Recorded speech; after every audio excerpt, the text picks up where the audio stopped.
Hello everyone, I'm Sean Eubanks. I want to welcome you to STRAINWISE Consulting's webinar for today.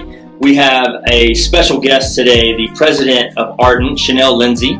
As founder and president of Ardent, she combines her entrepreneurial interest with her experience as a practicing attorney to effect change in the cannabis industry. She was an author of the ballot initiative that became Massachusetts Question 4, which passed in November 2016 by a significant margin, and made cannabis legal for adults over the age of 21. She remains involved in the development of marijuana laws and new businesses in Massachusetts, as well as across the country as a frequent speaker and expert consultant for emerging businesses. Shanel created Ardent as a solution for patients after experiencing the inconsistencies and inconveniences and dangers of traditional decarboxylation methods in the treatment of painful medical conditions. Working with MCR Laboratories, she performed groundbreaking research in the science of decarboxylation. And with that knowledge, invented the NOVA Precision Decarboxylator, a laboratory-grade tool to give medical cannabis patients full control over their dosing. Today, the NOVA can be found in homes all over the world, from Boston to Brisbane. She is highly regarded in Massachusetts as an activist, educator, attorney, and business owner. She graduated from the University of Pennsylvania and Northeastern University School of Law, and served as a judicial court law clerk for the Massachusetts Superior Court. Most recently, in July of this year, she was actually given the distinguished honor of being appointed to the Massachusetts Cannabis Advisory Board. Shanel, welcome to the webinar. Hey, Sean. Hey, everyone. Thank you for having me. I'm really excited to be here today to talk about decarboxylation. Great, and I'll go over a couple of housekeeping notes. I know we got a flood of emails. We have more than almost 200 people on the webinar here and counting. So as usual, I will take a lot of questions from you. I've got a box where the questions are submitted, so we'll get to as many as we can. We so appreciate the attention and everyone being attentive today. A quick word also on housekeeping. The webinar will be archived. You can return to the original link and just download the webinar by inserting your email address, and it'll be emailed to you guys for those of you who are missing or have friends that you want to share this with. The webinar will not be captioned. I'm not aware of a potential for GoToWebinar to have an option for captioning, but I will look into it. I appreciate you guys bringing that to our attention earlier. We had a couple of guests that were hearing impaired, and they wanted to do that. We know that we can do it post-production, but given that we don't have sponsorship for these webinars, the content's given out for free, so I don't know that it's possible for us to do it post-production at this point. However, if it can be done in the future, we will do that. And so without further ado, I will turn over the webinar to Shanel, and let's go ahead and get started. And then, guys, I will, again, I can see the questions coming over. I'll feed those to Shanel, and we'll do a Q&A at the end. And if something's pressing you really want to know, just shoot that over to us. Awesome, guys. Let's go. So I'm really excited that so many people are interested in decarboxylation. My goal today is to tell you guys a little bit of what we've discovered on our journey about decarboxylation, kind of the challenges that people are facing, whether they're doing it at home or whether they're preparing for commercial products, and also go over administration methods and kind of the best ways that we found to infuse and administer after decarboxylation. And as we're going through the slides, there may be a place where your question fits in, and I'm sure Sean will be able to figure that out as well. So we can get started and move on to the second slide and jump right in.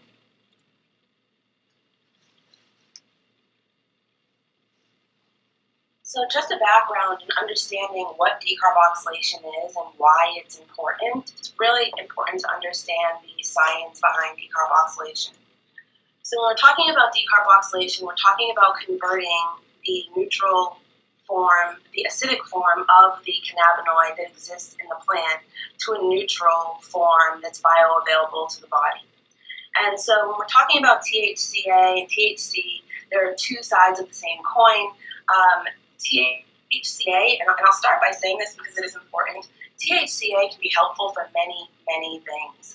In fact, juicing cannabis can be very positive to one's health, and there are some who feel that THC alone, has some of the cancer curing properties as well. What we see as far as THC is concerned is when you do look at kind of the leading studies on really aggressive treatments with for cancer and other ailments, you really are seeing the active decarboxylated forms of these medicines being used. And for patients or anyone preparing professional grade products, it's very simple to get THCA. As I mentioned, it's just juicing the plant or taking pieces of the fresh material and incorporating that into food.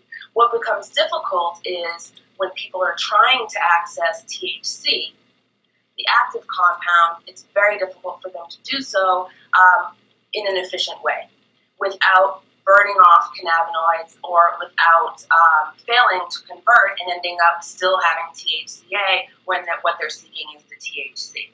And so on a molecular level, when you're looking at THCA and THC, we can see on this slide that you're looking at a carboxyl group that's present in one and not the other. And the entire goal of decarboxylation is to remove that carboxyl group without impacting the underlying THC molecule.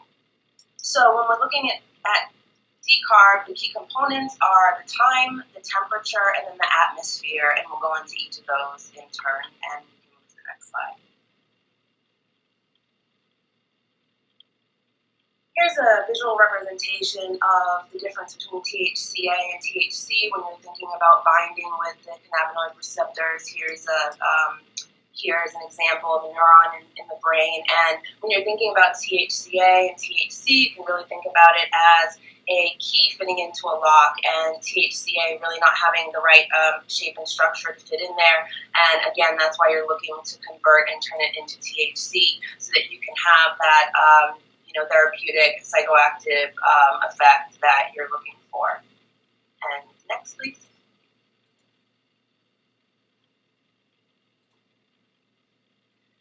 So another important thing to remember about decarboxylation, one thing that if people want a broader overview, they can move on our webpage and find a decarb guide that we put together. And what we found is there are a lot of myths around decarboxylation, and we're going to go through several of those myths as we talk about the process of decarb. And the first one is about the curing process and whether the curing process decarboxylates or not. And there is a myth that, that as soon as the bud is cured, that it's been decarboxylated. That is not true, and I've just shown some examples here. Very minimal, if any at all, decarboxylation happens with proper curing and proper growing. You may see slightly higher levels of decarb for material that has been out, for several months or certainly past season. Even on recent material that we tested that was actually outdoor grown material that was 1 season old, we still didn't see over 20% decarboxylation over that entire period and time in those conditions.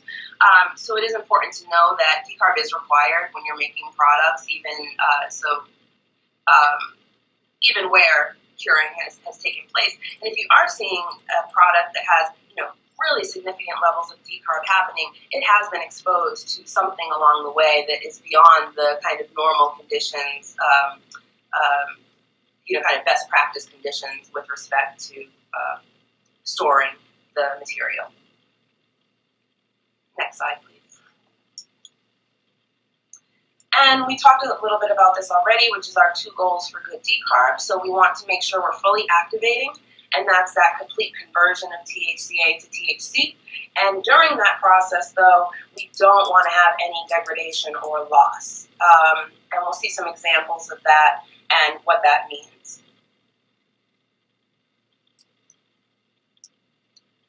So when we're looking at and comparing the different home methods of decarboxylation, they all kind of fall within these 2 different categories. And one of them is kind of a water boil method, a crock pot method, and for me, actually this was the method that I used when I was decarbing and when I was making medicine. So my my journey with cannabis started after I got an ovarian cyst, or using cannabis as a medicine anyway, after my son was born 16 years ago, and started making medicine at home with a crock pot, with the oven. And I found the crock pot to be most reliable, in my opinion, at the time, because it had even heating. There was a steady temperature. Water boils at a temperature of 212 degrees Fahrenheit. That's actually quite lower at higher altitudes, and we'll see why that's important a little bit later.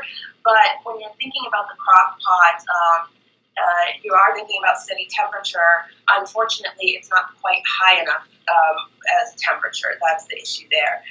Another popular way is the oven. Again, I was using oven very often. The temperature you're looking for there is around 200, anywhere from 230 to 240 are some of the suggestions there, with a time range of 30 to 60 minutes. If you can see, even as I've mentioned so far, like even between the crock pot and the oven, you're looking at kind of a wide variety of temperatures out there that people are using to decarb. And then not only are you thinking about temperature and timing, but you're also thinking about what kind of impact these temperatures are having on your terpenes. Because again, in addition to THC and CBD, the cannabinoids and terpenes are also providing medicinal benefit, and they're also, really what's giving your strain that particular flavor or personality. And you want to be using the lowest possible temperatures to preserve the maximum amount of terpenes. Okay, Shanel, we have a question from Kathy Humphrey Hayes here. This is wonderful, and kind of like when you speak, Shanel and I met at Pittsburgh, and then I saw you again in New York. Kind of like when you speak, there are a lot of people that just have a ton of questions. Or Shanel, so if it's okay, I'll just jump in. The question is from Kathy. It says, how do you decarb concentrates such as BHO, wax, shatter, oil? Won't they melt in the machine while decarbing? I think they're talking about the NOVA. Yep, so we'll talk about concentrates in a little bit, and the answer to that is when people are decarbing, you're right, they do melt, and so you would put them in a shot glass or in a silicone container, and that would, keep them together while you're decarbing, and then when you pull it out, as they cool, they will solidify again. Okay, and then there's a question, is the steady temperature, okay, sorry, so it says, from what I understand, the machine has to warm up, steady temp and cool down cycle. Is the steady temp 230 degrees? Mine runs about an hour and 45 minutes. Is that the correct amount of time that it should be running? Yes, that is the correct amount of time. Anywhere between an hour and 40 minutes to 2 hours is that for that entire cycle. And the heating cycles peak at 108 degrees Celsius. And so that is the peak that you'll see in the machine during, if you're using a temperature sensor. Yes, that is the right amount of time. Great. Okay, so now we're going to get into an analysis of some of the testing results on the popular methods, the home methods, and we'll be able to see kind of where they fall short, and then we'll go into talking about the development of the NOVA and what we do to ensure that we're getting those parameters that we need for that full decarb. So here's the crock pot, and if you were looking at the crock pot, I was actually most surprised when I was developing this to go and see how my beloved crock pot really was kind of letting me down. So if you're looking at this, the bottom right-hand side, we're looking at the starting material before decarb, and then we're looking at the post-decarb here. And for anybody who's interested, at the end, I will be giving out my email address if people are interested in getting more testing results and actually kind of the underlying testing results of these, because we actually, condense it into graphs that are easy to see. But we are more than welcome to people who like to kind of nerd out on this kind of thing to reach out to us and get the updated results that we do, because we do a lot of R&D in-house over here. So looking at the starting material before decarb, and it always is very important, I say this all the time, it's really important to always see what your starting material is, not just what you decarb. You don't know how many people email or call or send in results and they say, look, here's a testing result, and look, there's no THCA, so I'm perfectly decarbed. And the problem with that is it is not that difficult to convert THC into THCA into THC. It's hard to do it without destroying anything. So oftentimes when you see something that's been fully converted, what you're not seeing is the underlying story that there was twice or 3 times the amount of THCA there, and that there was, the potential for so much more in that end product. And so that's always my goal. That was my goal when I was making medicine. I was very frustrated by the fact that it seemed like, there were these inconsistencies, and sometimes my medicine was strong and sometimes it wasn't. And going and doing all of these underlying testing, it was very obvious why that was the case. And so if you're looking at the starting material before decarb, you're seeing that there's a maximum potential of 14% THC, and what we want to do is we want to maintain that. And not to get too granular, but it is important to understand very quickly what the conversion process is for THC and THCA. And I'll say it later, but I'll mention it now as we're going through for anybody who might have that question, is when you're looking at THCA, I remember in the last couple of slides back, we saw that it has that extra piece of molecule on it, the carboxyl group. When that is released, that carboxyl group actually is about 13% of the weight of the entire molecule. And so when you're losing that, that's what you want to lose. Anything beyond that, you don't want to lose. So when you're looking at, in this example, potential THCA is 15%, but the maximum THC is 14, people might be saying, hey, how does that add up? And there is a formula that you need to use to understand what the potential maximum THC is, and it's multiplying the amount of THCA by 0.877. Because again, that's what's left. If 13% is leaving, 87% is left, and then adding that to any THC you're starting with, right? And that's, in this case, there's a little bit, 1% already here. And so you have a maximum amount of THC of 14%, and look at what happened after 60 minutes in the crock pot. You're looking, and yes, we've converted some THC, there's 9%, but there's also a significant amount of THCA left, 6%. And so in that case, if you were then using that product, making something, you've left a lot of, 36% of your material is still inactive and still, on the table. And so the first thought may be, okay, well, I'll just add, 30 more minutes, right? Because all I need is the other 30%. So I'll just add, another 30 minutes and I'll be fully decarbed. Problem with that logic is that decarboxylation is not a linear process. It's like a bell curve, and it's very, very difficult to kind of squeeze out that last, 25, 30% of THC without starting to destroy, as we'll see in a minute. So at the next level, you can see right above. So on the right-hand side, on the upper right-hand side, this is after 90 minutes in the crock pot, and you can see even though we added an additional 30 minutes, we only decarbed a little bit more, so there's still that large percent that's inactive. And then if you then move to the bottom left-hand side, you'll see you'll see that this is 105 minutes. Now we've added even more time, and here's where things start to get interesting, because not only have we not fully activated, right? We still see some blue in there, which is the THCA, but notice our total maximum THC is starting to decrease.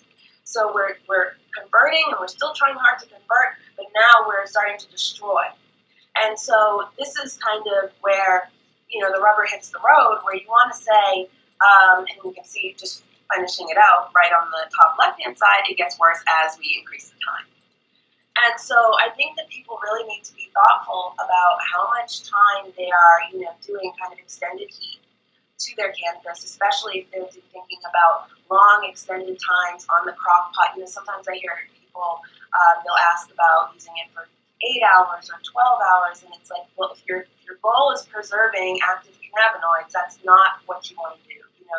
You want to limit the amount of time on the heat. 12 hours, and it's like, well, if your goal is preserving active cannabinoids, that's not what you want to do. You do want to limit the amount of time on the heat, and you want to make sure it's very controlled. So understand that all of these testing results would be even lower if we were at higher altitudes, because water boils at an even lower temperature at higher altitude. So this is what 212 degrees gets you when you're talking about decarboxylation, and 100 degrees Celsius. So if we're talking about the NOVA and how it peaks at 108, you're talking about only the difference between 8 degrees, making a complete difference between after 60 minutes on the active portion, getting to only 70% decarb, and then getting to the point where you're burning off material to getting full decarb without any loss within that period.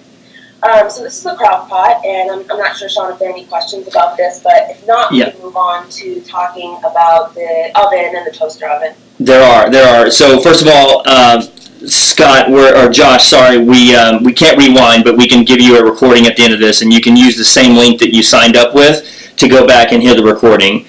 Okay, the question for you, Shanel, is this is about THC. How about CBD? Harlequin is usually a 2-to-5 ratio.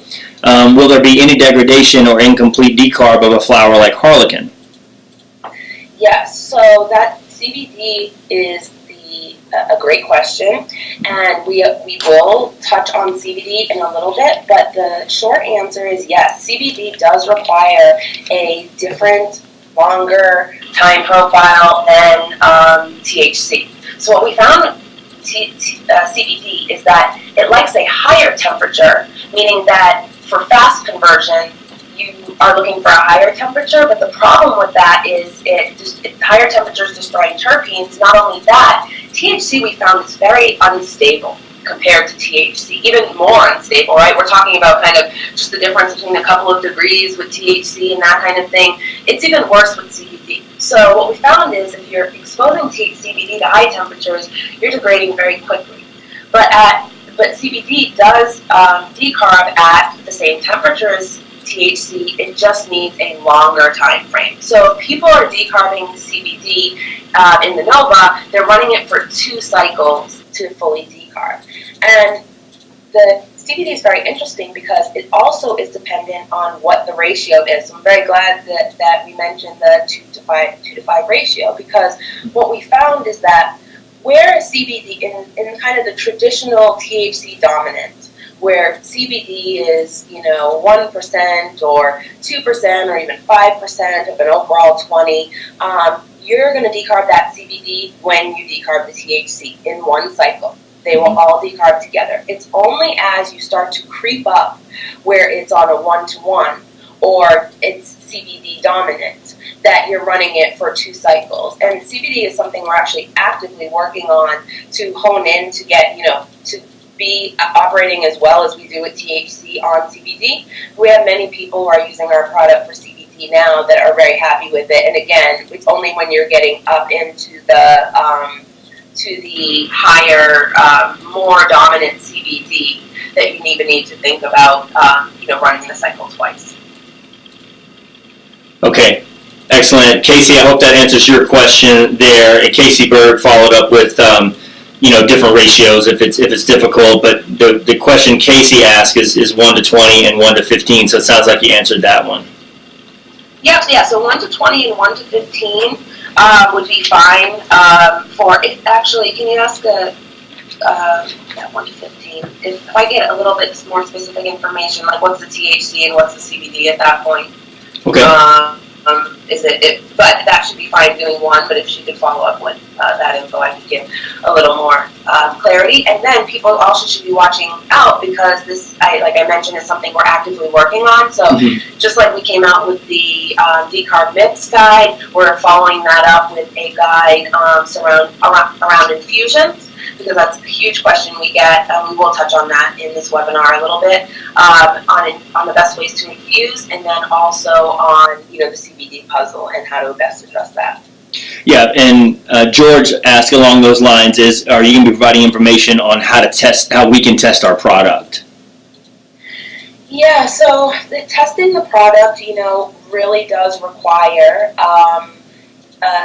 the ability to access a laboratory. There are some companies out there right now that have some home testing products, and we are actually in the process of doing our own tests on those home testing products and comparing them to HPLC and that kind of thing, so we can guide people on that as well, because that is the final piece of the puzzle. The people at home being able to do that check and balance on not only the medicine that they're starting with, but then also being able to, check their methods along the way. Great. And Jason Tolson, sorry about the difficulty in the font. When I uploaded the PowerPoint as well, I had a different version of it, and that's why the font might be off. It looks completely different. You should be looking at a beautiful slide with the picture of a crock pot here, and it should be absolutely legible. So if you're having difficulty, Jason, just hang in there, and I can send you a copy, or Shanel can send you a copy, a PDF of this, and you'll have it. So hang in there and keep listening. Sorry about the difficulty on your version of PowerPoint there. Okay, Shanel, sorry about that.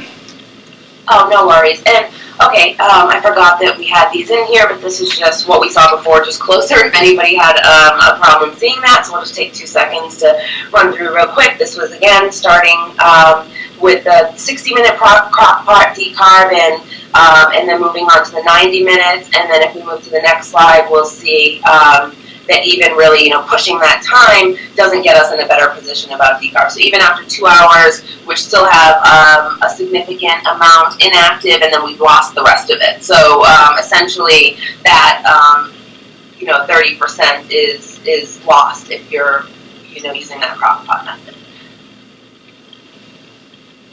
Okay, so the next 2 most popular methods. There's so many questions. Before we move on, just in case there was any, in case this wasn't kind of obvious, sous vide would fall into the same category as the crock pot, because you're talking about water boil, and the maximum temperature for water boiling.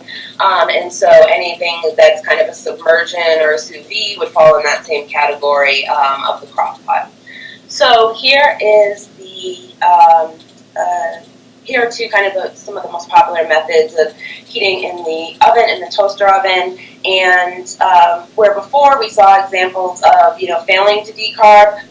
What's much more common in the oven or toaster oven is over decarbing, and this is just 2 of the kind of more popular methods. This is 240 for 40 minutes. The other one I don't think has a designation on this one for some reason, but it was 220 for 60 minutes, and it's important. It's interesting because on the toaster oven, 220 for 60 is actually very, very close to what you would expect for a good decarb. The problem is that when we're talking about setting a toaster oven or setting an oven, we are so far away from lab grade precision when it comes to that temperature.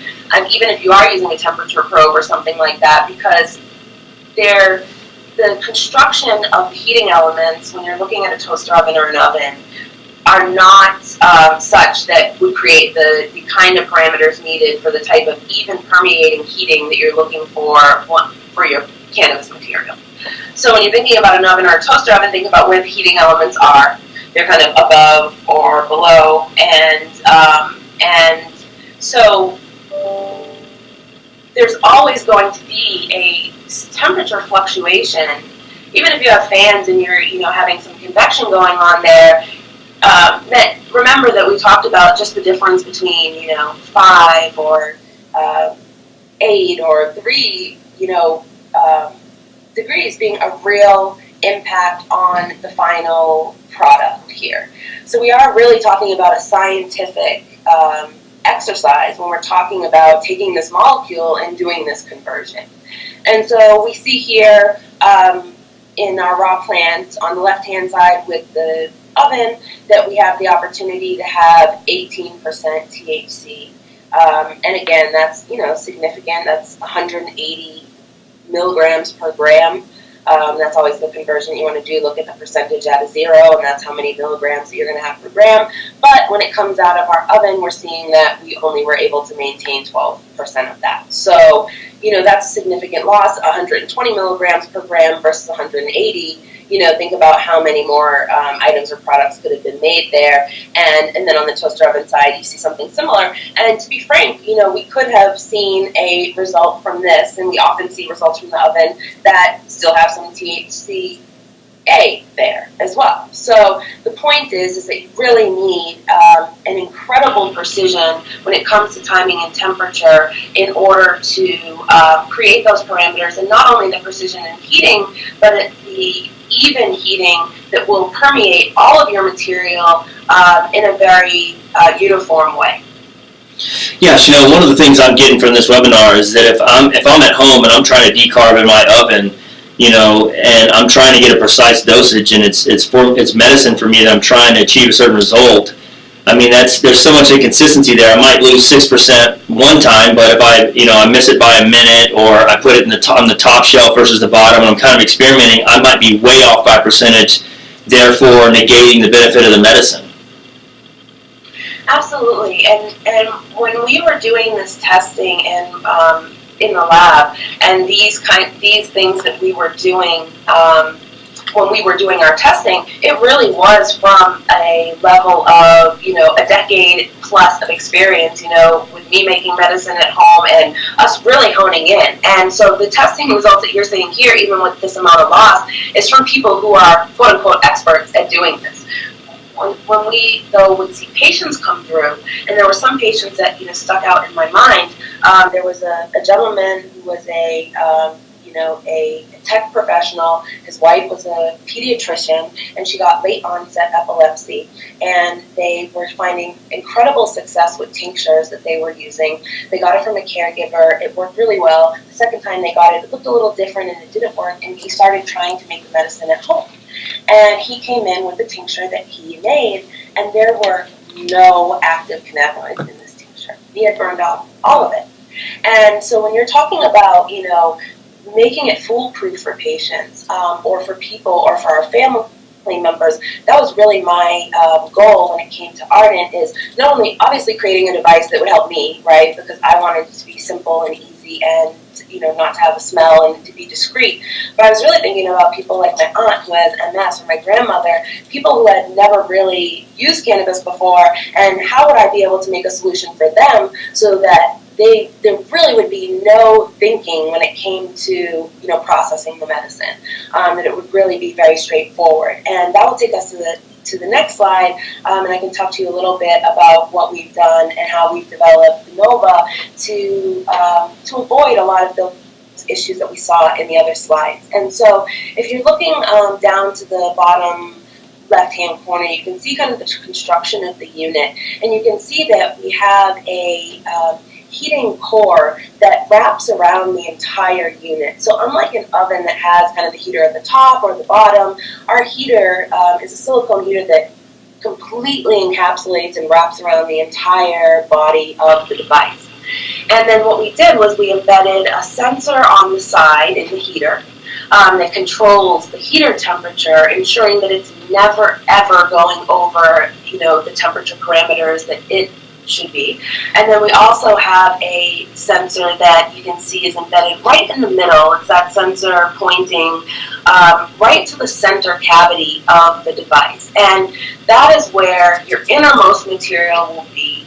If you're looking on the right hand side, you can see kind of the lid. That was actually our old style lid. We've updated that. You'll see the inner container, and then you'll see that thermal layer I was talking about surrounding there. So what people will do is they'll put their material in that inner container. But think about that material that's sitting all the way inside. We wanted to make sure that everything was getting perfectly decarboxylated. Unlike I mentioned, like when you're in the oven, like people who are listening may have heard of a suggestion to grind up the cannabis before you're putting it in the oven. And there are a couple of issues with that. Number one, if you're grinding cannabis before you're putting it in the oven, you're kind of exposing the trichomes to oxygen that's not necessary, and you're kind of increasing your degradation time on your final product. But more than that, that idea that you need to grind it up that is a suggestion to try to make an uneven heating environment more even by making more surface area to the bud, right? Because if you were to keep the buds whole, it would do what an oven does, would essentially toast the outside without really reaching what's happening on the inside. So for us, it was really important to put a sensor in the middle, and what happens during the process, if we want to move to the next slide, I believe. Actually, if we can go back for a minute. Ooh. Sorry. So what happens during the process, and there's a video about this on our webpage, so you can kind of see, is that the heating starts and the first sensor is engaged, and it's monitoring, very closely monitoring the temperature and pulling it up to that right perfect decarb temp. And then what happens is as soon as that reaches the right decarb temp, the inner sensor engages. And that inner sensor then is controlling the process and ensuring that those heating cycles are peaking to that interior material as well. So what you get is kind of these pulsing heating cycles that are perfectly permeating all of that material in there, whether it is keef or concentrate or flower material that they're using. And so because of the precision in the sensors, so we're using RTDs here. They're the most precise sensors, so we're getting precision to within a tenth of a degree. And like I mentioned, having that even heating, having that controlling heating, and maintaining for all of that material in there, we're able to fully decarb without getting that loss. And so where you have a maximum, 19% THC, you're able to fully convert and you're not losing anything. And, that is our end goal. And, one of the big myths out there is that you can't get more than 70% before you start to burn off. And I think we started to see kind of the genesis of some of those myths, because it is difficult to get that done in the kitchen with some of the tools that are available, because they really haven't been able to hone in on, these different temperature parameters, time, like we mentioned before, and temperature, and then the last one, which is atmosphere. Oxygen is detrimental to the decarboxylation process. So, encapsulating and making sure that there's no air entering during that process is important. And again, that's what we did with the construction of the device here, and why we're able to get these kind of results. Okay, so now we're getting into some interesting kind of sciencey information about plant variation and testing, and then we'll move into talking about infusion and administration. So this is something, we're talking about a natural plant here, and because it is a natural plant, think about the variations that exist even when you're looking at, one bud versus another bud, looking at one cola versus the other, where you're taking from the plant, right? If you're looking at a bud that's near the top of the cola versus something that's kind of lower in the canopy. So when you're doing testing or when you're looking at lab testing results, it is important to understand that there is going to be some kind of natural variation in the plant, which is why when we're doing testings here, we're doing kind of, large batteries of testing and looking at, trends over, several dozen tests and the like. But just so you know, when you are testing at home, especially if you're using testing devices, like home testing devices that maybe aren't as accurate as something that you would get at HPLC, which is high pressure liquid chromatography that you're going to get at a lab like MCR labs that we use, or some of the labs on the West Coast. Know that there will be some variation. So when you are doing testing, it's helpful to kind of do testing from one piece of the bud and then testing from that piece. And just know that the type of variation that we would see would be something like this. So we have this dried cured flower that tested out the raw flower, it's 18.8%. When we decarb 1, we're looking at 19.2, and in the exact same machine at the same time, we're looking at 17.7. So this would fall along, within 1 degree in each direction, would be what we would consider, within the framework for natural variation. Anything beyond that, you can pretty much assure, even on 1 or 2 tests, that you might be looking at loss at that point. So that's just a word on plant testing and variation. And, home testing, this is one of the first questions we got. Yeah, that is kind of the next frontier of, home cannabis use, because it will improve that process. And there are some, different companies, T-Check, MyDX, Orange Photonics, with varying levels of accuracy. These are some companies that are, pushing ahead when it comes to bringing testing directly to the patient in the home. Okay, so we had a question earlier about extracts and decarbing extracts, and one of the myths about extracts is like they're already decarbed and you don't need to decarb them. That is not the case. So here we have a example of a BHO extract, and certainly, let's just be clear. If there is significant heat applied during the extraction process, yes, you may see some decarb. So you really need to look at what process was used to do that extraction. But if you're looking at best practices for, making obviously ice water hash and any keef or anything like that, you're not going to see an impact there. You are going to see some decarb on hash. Because of those processes there. Again, it's not significant. It's usually less than 20% or so on that. If you're looking at like resin and that kind of thing, you're not going to see any decarb. So it's going to be similar to this. So again, this is NOVA Decarb of the BHO extract. You're looking at maximum THC here. If you notice, this is actually interesting. The maximum THC up here was 71%, and you were actually seeing a little bit more concentrated product after decarb.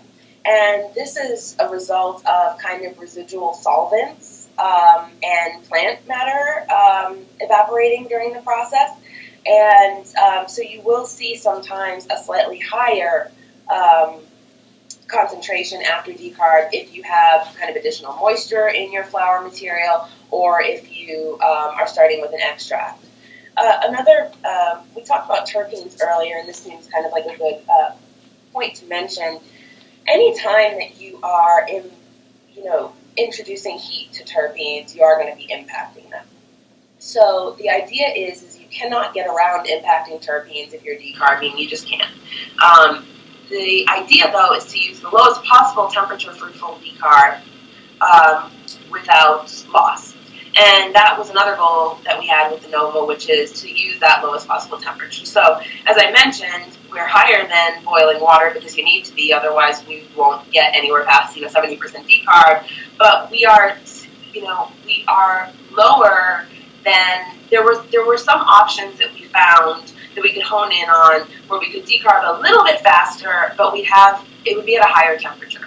And we chose to go with a slightly longer time frame in order to preserve the maximum amount of terpenes and be at that lower end. And this is, I mentioned CBD and decarbing with CBD, and that is, but that's one of the considerations that we had there, about CBD as well. So when you, that being said, though, there are different ways to preserve terpenes during the decarboxylation process, and one of those ways is by introducing oil to the process. So there are some fixative properties to oil, which means that if you were to kind of encapsulate your material in oil by kind of dipping the flower in oil or having a small bit of oil in while you were decarbing, that oil would then absorb some of the terpenes that are, escaping the plant material. So again, look out for some additional information on that, because we know that that is really important to people, but that is a suggestion for now moving forward if terpenes are something that you're interested in. talked a little bit about this earlier, but here is the dosing calculations breakdown. So what we're looking for when I mention or reference perfect decarb, what we want to do is we want to make sure that we're not losing anything beyond the original carboxyl group that we're trying to get rid of.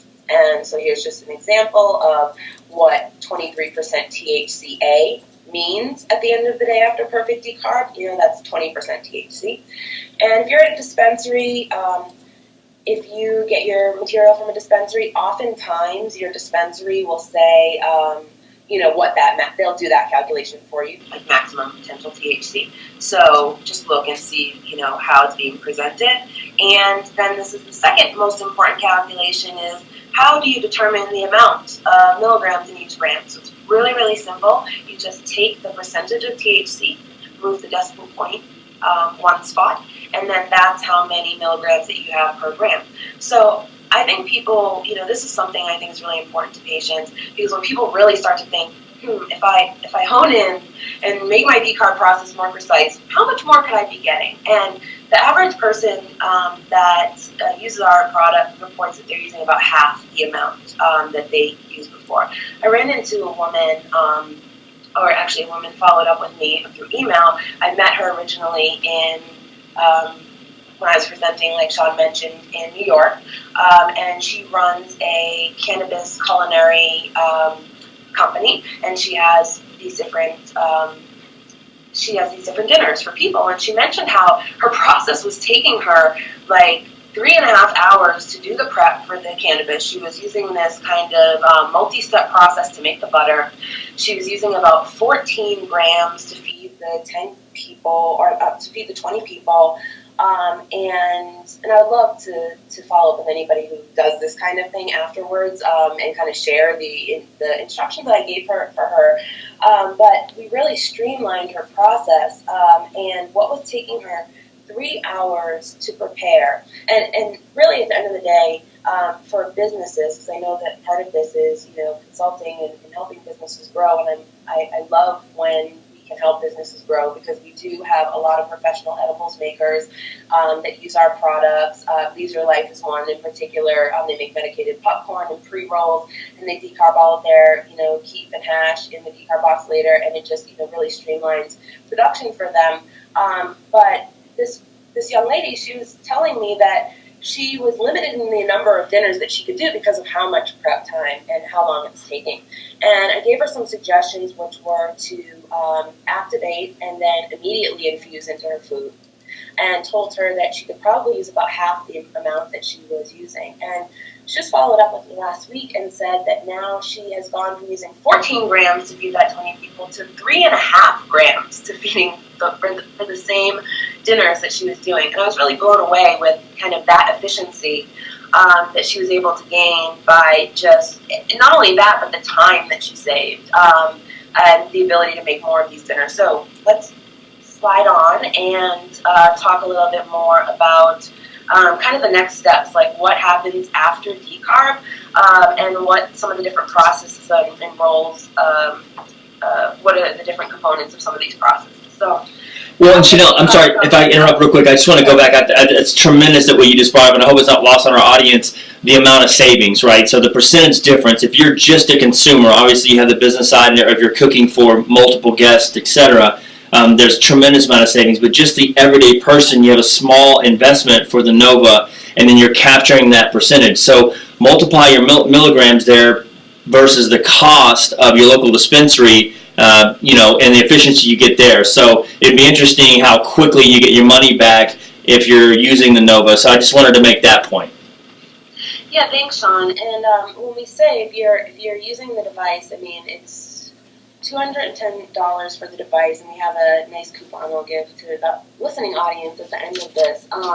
But if you're talking about your average person who is an expert wasting about 30% every time, and how much an ounce costs, you're talking about the unit paying for itself after just 1 or 2 ounces of use. So I think that absolutely happy to talk more about that, or give some more examples of kind of savings as we go on, and talk about the the next step, because I think that this piece, which is after decarb, how you're administering, how you're using that plant material is just as important, if not more important than the decarb, because what happens next is, make or breaking what, your perfect decarb means nothing if it's not being administered the right way.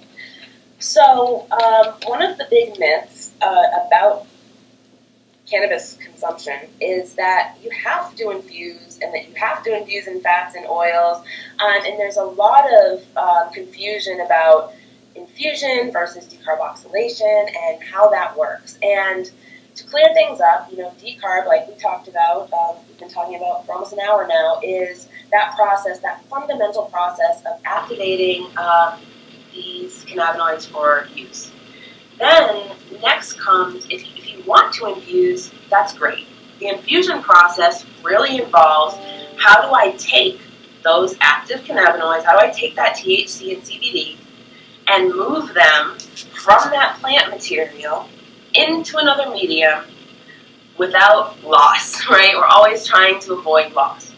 So you can see that infusion is only necessary if you don't want that plant material involved in what you're doing next. And there may be some situations where you want it involved and you don't mind, or you do want it involved. So understand that infusion is not absolutely necessary, but it is preferable depending on what your particular goal is for using your cannabis product.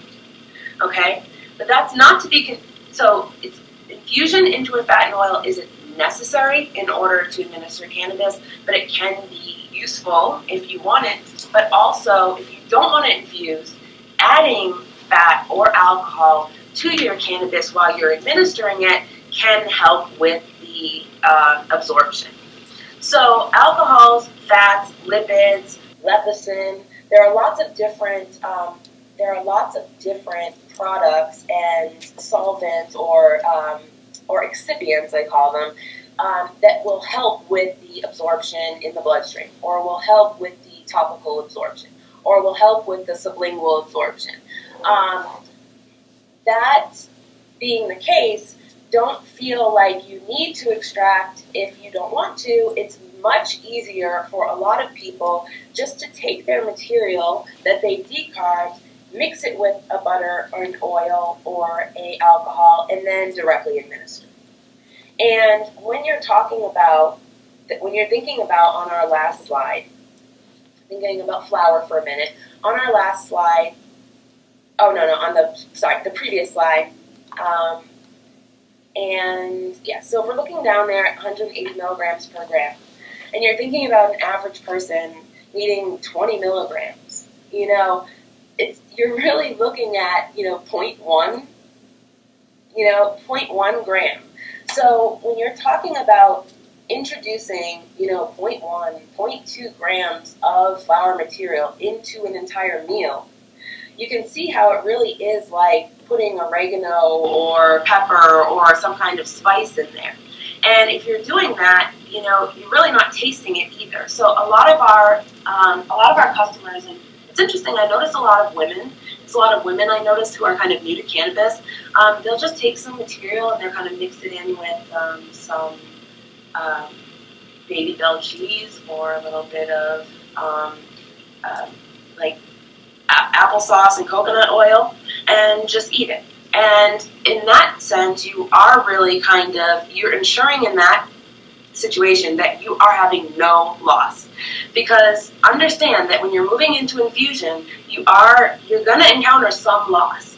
How much of the loss, it becomes almost as big as a question as how much of the loss you're having in decarb. In fact, with infusion, there are a lot of different things at play, and we'll talk about them, which is in a moment when we go back to our next slide, which is how do you quickly get the cannabis off the plant? Does it take 2 hours? Does it take 10 hours? And so that's something that we're actually actively working on. We're literally doing a test in-house today that involves infusion, extraction, because this is the biggest question that we get from people. People are using a lot of different tools and a lot of different times afterwards. So my suggestion for people, though, is to limit the amount of heat that you're putting on the material after you're decarbing, right? Because you want to, so this means that if you're cooking or baking with it afterwards, it doesn't mean that you cannot bake or cook with it. Because remember that when you're cooking brownies or you're cooking a cake, it's not really getting above like 160 degrees Fahrenheit in the middle of that cake. But know that you probably are going to get, maybe a little bit lost on the outside because you are putting it back into an oven and there is heat. There's going to be heat there. So for people who are kind of using for a medical purpose, who want to make sure that they are not having any loss and are wanting to make sure that they're really getting the most accurate dosing possible, I say to them, just take that plant material afterwards, weigh that out, parse it out into your different dosages, and then do with it what you will after that, whether it's mixing with the oil and administering, or putting in a capsule and administering, or doing some of these other things. If you are extracting into an oil or a butter, we will have some really good information for you really soon. One thing that always stuck out to me was that a test that we did on decarbing with a espresso machine over the stove. And what we found there is after just 15 minutes in the espresso, which is essentially a water boil and then a press out, that we were able to see around 70% extraction at that point. So what that tells me is that short, quick extractions can be very effective. And that is what we are looking at and focusing on with our testing, and we're going to be really happy to share that information when it comes out.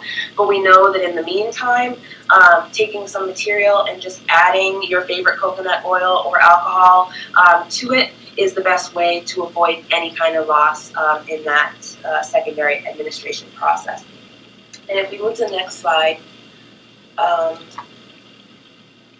here is just an example of some of our sublingual delivery methods. So part of what we understand at Ardent is that, the next step of administration, again, especially for people on the mainstream who are coming into cannabis, is making it very simple to administer afterwards. So we have a couple of direct administration methods that we are launching this year. One of them is our sublingual wraps. So again, you can see the concept here is to have these wraps that already have the excipients on them, the coconut oil, the vitamins, mineral, anything that we want to add.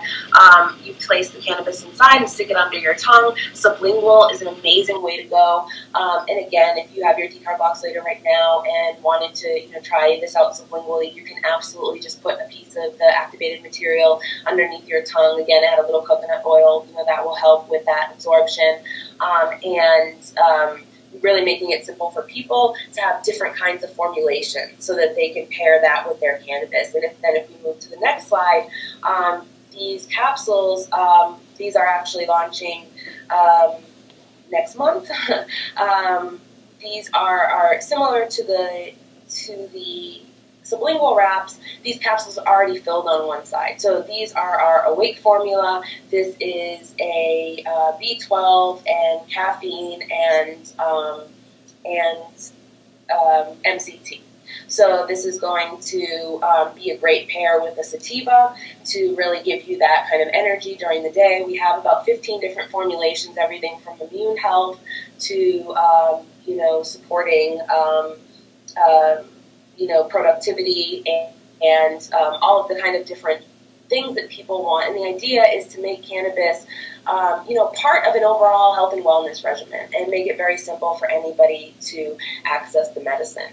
And so those are some of our plans at Ardent, and that's, kind of our vision for people really using whole plant therapies and getting the benefit of strain-specific therapies and really being able to hone in that, broader kind of nutraceutical and wellness plan they have, and how we can help them achieve that. And so I thank you. I welcome any other questions. Please reach out to me. My email is Shanel@ardentcannabis.com. You can find out more about the Decarboxylator Ardent Cannabis. We do have a STRAINWISE code that we're going to make live right after this, and that will be a special discount. I'm not going to say what it is, but it's a great discount. So if you guys go and take a look, I won't say it publicly, but it is a good one. So we'll have that up for anybody who's interested and available, interested in finding out more, and I am available for anybody who would like to reach out. Shanel, thank you so much. That was wonderful. Can you stay on for a few minutes and answer questions? Absolutely. Okay, guys, we'll kind of go rapid fire if that's all right. I appreciate everyone hanging in there, and I have been seeing the questions come over. I just didn't want to interrupt Shanel, and I know she was going over a lot of that stuff. So, first question for you, Shanel, is what is the difference between NOVA and LIFT? So, I will say that both of our units have the same components, the same specs, NOVA and LIFT, and what really comes down to compliance. And so everything that we have is packaged and shipped out as LIFT. So know that absolutely NOVA and LIFT are sisters and twins. Okay. Next question. After decarbing, if not using right away, what's the best method for storing?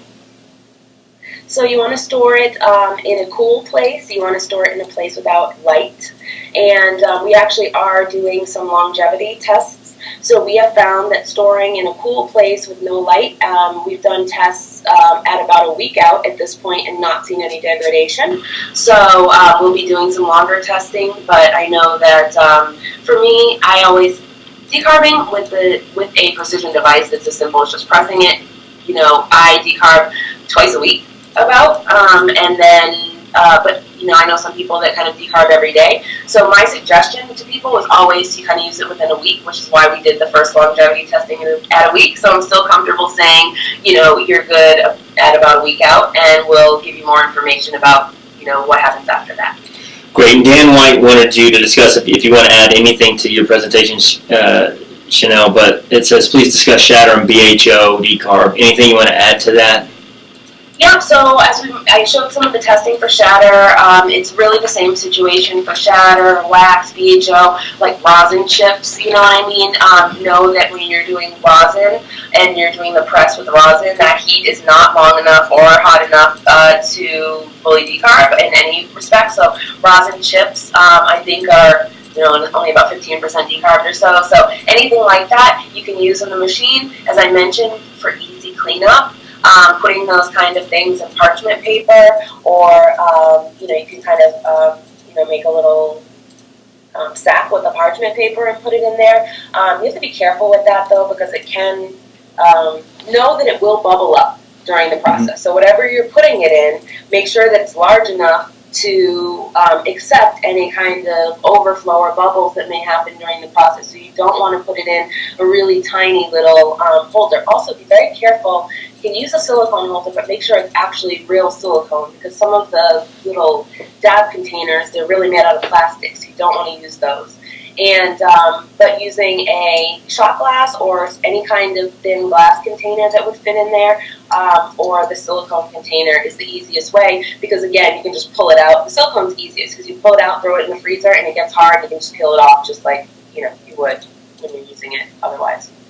Okay, and George Klein, oh, I'm sorry, go ahead. Sorry, one other thing about shatter and rosin, I cannot say how much I love working with rosin and decarbing. So simple, so easy. We're talking about 100. When we're talking about 180 milligrams per gram, think about the keef and the concentrate we saw. 79%, 790 milligrams. Like, think about how little you need, how little bit of concentrate you need to make a ton of products. And it's very, very simple to use the product when it comes out. So when we're talking about infusion and infusing into like a butter or an oil, we were only talking about that for like flour material, and then sometimes keef material, right? Because if you're making like if you're making a like gummy bear, maybe you don't want the keef in there because it'll be a little gritty. So, but when you're talking about like concentrates, and you're talking about rosin, when you're talking about that stuff, when it comes out, it's good to go. Like, it's ready to mix into whatever. So you would just take that, mix it with the butter and oil, and then put it into whatever you're doing. There's no need to kind of like, you know, infuse it, so to speak. It's infused with you mixing it. So I find that to be a very, very simple way. I mean, if you activate kief and then just put in a little salt shaker, you know what I mean? There you go. You're able to infuse anything. So those are my final thoughts on concentrates and PHO. Yeah, George is asking for additional resources. I'll definitely say ardentcannabis.com. There's a frequently asked questions section there. There's Shanel mentioned instant edible capsules. There's a bunch of other products on there and suggestions all the way through oils and topicals as well. So I would just direct you right back to the frequently asked questions section of the website. Yep. And there's also we also have a blog section. There's an education tab if you go under the toolbar, and in that education tab you'll find the decarb guide. We also just did some interesting testing on CBGA and what CBGA does and turns into, because it actually has the ability to, it's like a stem cell of cannabinoid, so it can turn into THC, it can turn into CBC, it can turn into CBD, and we just did some testing on that and published that, and also has some obviously updated decarb testing because that was part of it as well. So, and that's where to look and sign up for our mailing list. There'll be a pop-up when you go to the website, and we send out all of our new testing and information through our website as well, and our mailing list. And this question's from Robin. It says, "Hi Shanel, I've read in your emails about using decarb cannabis sublingually or sprinkled directly on food, but I've always been told that fat or alcohol are necessary to make it bioavailable." You touched on that, Shanel, earlier. Can you explain more? Yep, absolutely. So, well, when you activate the material, right, you have active THC or CBD. So think about that little nugget that you're holding, and it has THC and CBD.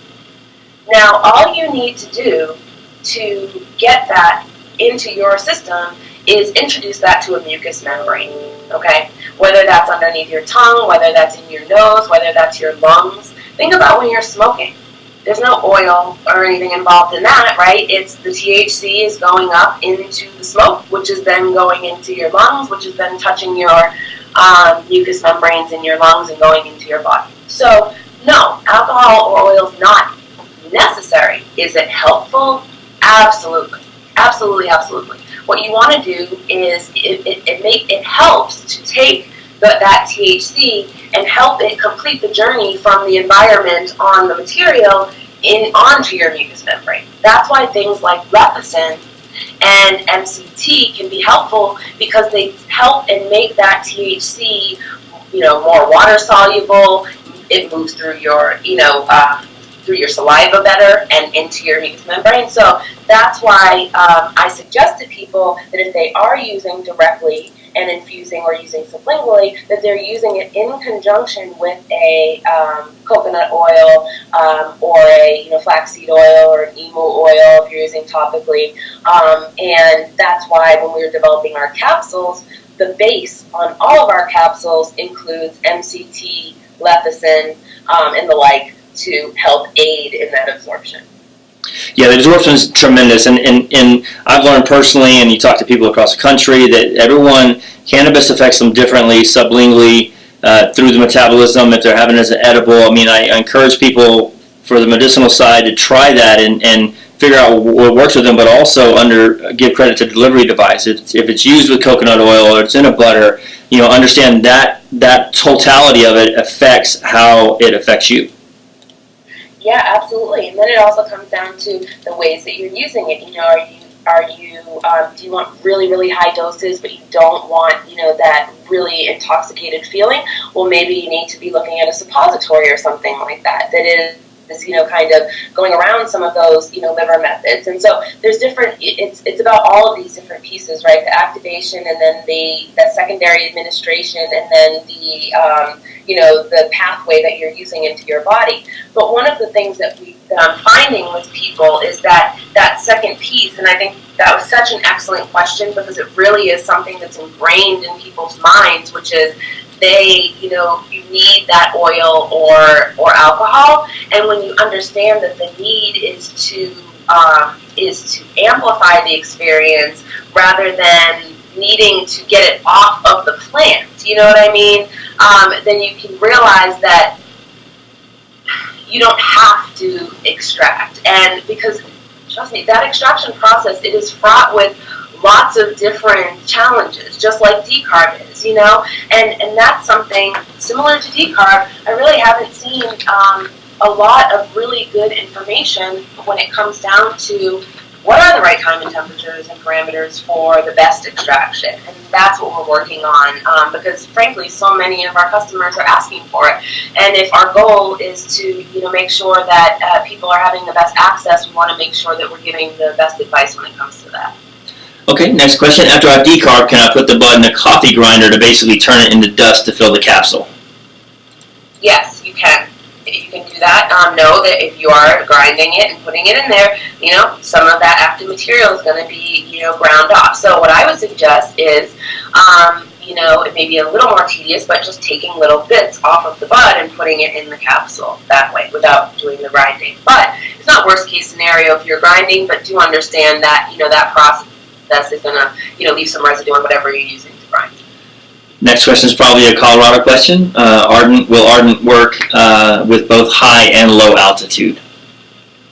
Yes, it will, and that is because what we're doing is the precision in the heating time and temperature, rather than relying on something like water that has that flexibility when it comes to altitude. We're dealing with temperature, and we don't have that issue about altitude. So the answer is yes. Okay, and there's a question on will Ardent have a bigger machine? And I think it's worth noting in the frequently asked questions, right now you can decarb a quarter to a full ounce of flower at a time, so that's a lot, or 3 to 5 ounces of keef.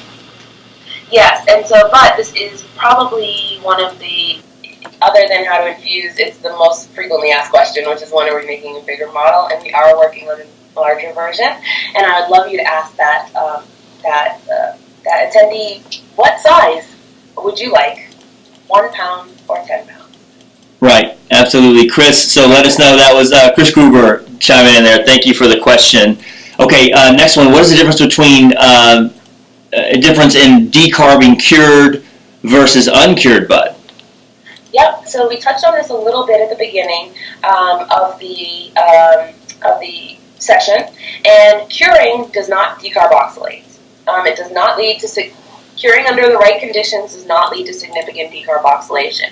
And so that's in our decarb guide, myths.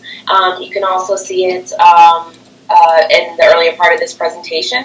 And again, even where we're seeing outdoor greenhouse grown that's then been sitting around for a while, we're not seeing in any circumstances more than 20% decarb. And so when you're talking about, and again, that's in the extreme example. So with the NOVA, what we have is the setting is 97% or more decarb. So there's a little bit of a safety net for something that has a tiny bit of decarb, because again, what we found is little to none, but we have that.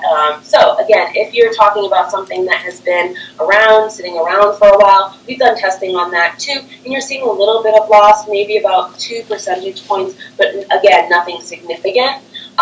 So that's the answer for cured. Even if it's cured, it has not been decarboxylated, so it would need to go through this process. Okay, and then the next question is from Jason. Hey guys, I know there's a lot of questions coming over. We're not going to get to everyone, but I appreciate your patience on this.